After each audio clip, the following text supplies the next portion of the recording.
নবীজিকে উদ্দেশ্য করে বললেন, নবী গো, আজকে 3 দিন যাবৎ আমরা আপনার খুঁজে পাগল পারা হয়ে গিয়েছি, কোথাও আপনাকে খুঁজে পাচ্ছি না। আপনি এখানে উম্মতের জন্য কান্না করতেছেন। ইয়া রাসূলুল্লাহ, আমরা আপনাকে নিতে এসেছি, আপনি মাথা উঠান। কিন্তু বিশ্বনবী মাথা উঠায় না।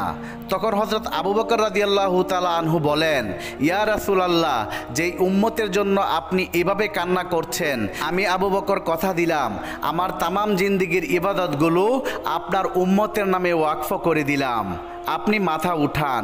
তারপরও দয়াল নবী মাথা উঠাচ্ছে না। তারপর হযরত আবু বকর রাদিয়াল্লাহু তাআলা আনহু উমরকে বললেন, উমর, হযরত ফাতেমা রাদিয়াল্লাহু তাআলা আনহাকে ছাড়া বিশ্বনবীকে নেওয়া যাবে না, চলো আমরা ফাতেমার বাড়িতে যাই। তারপর তারা দুজন মিলে ফাতেমার বাড়ির দিকে রওনা করলেন। পথিমধ্যে তারা হযরত আলী রাদিয়াল্লাহু তাআলা আনহুকে দেখতে পেলেন এবং হযরত আলীর কাছে সমস্ত ঘটনা খুলে বললেন। হযরত আলী রাদিয়াল্লাহু তাআলা আনহু বাড়িতে গিয়ে ফাতেমা রাদিয়াল্লাহু তাআলা আনহার কাছে সব কিছু বলার পর ফাতেমা রাদিয়াল্লাহু তাআলা আনহা এবং হযরত হুসাইন এবং হাসাইন রাদিয়াল্লাহু তাআলা আনহু এবং হযরত আলী রাদিয়াল্লাহু তাআলা আনহু সবাই মিলে বিশ্বনবীর কাছে পাহাড়ের গর্তের মধ্যে চলে আসেন।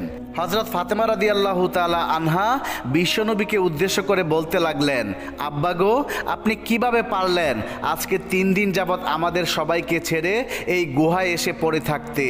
আমরা আপনার খুঁজে পাগল হয়ে গিয়েছি, কোথাও আপনার খোঁজ পাচ্ছি না। আপনি কি করে পারলেন আমাদেরকে বলে থাকতে, আপনার আদরের নাতি হাসান এবং হুসাইনকে বলে থাকতে? আব্বা গো, আপনি মাথা উঠান, আমরা আপনাকে নিতে এসেছি। কিন্তু নবীজি মাথা উঠাচ্ছে না, সেজদায় পড়ে কান্না করেই চলেছে। তারপর হযরত ফাতেমা রাদিয়াল্লাহু তাআলা আনহা বলেন, হে আমার আব্বাজান,